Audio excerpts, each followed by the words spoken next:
Today we're going to demonstrate how you calibrate and validate a mag meter. If you ever wondered how, this is how we do it. First we wire up all the connections. That's power, communication, 420 Modbus, and pulse. And then we install it into our calibration loop.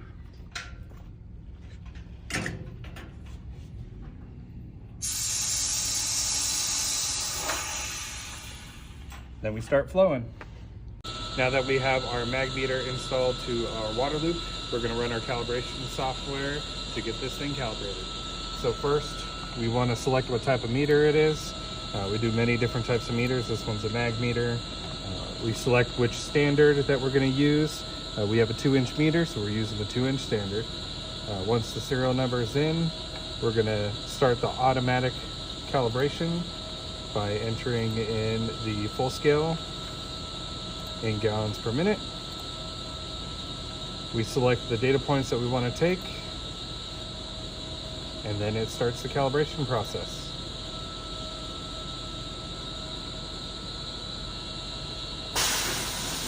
Now it's running the pump at the full scale range of the flow meter, which is 150 gallons per minute on this one. And it will take an average of data over a span of a certain amount of seconds, so that way we have accurate, repeatable readings.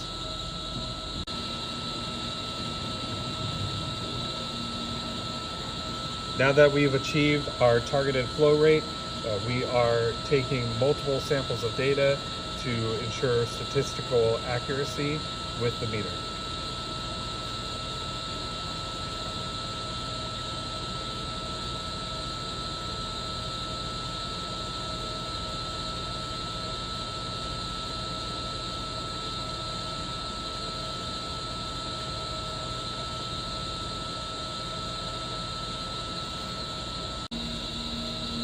So right now our pumps are trying to find the target line of 75 gallons per minute.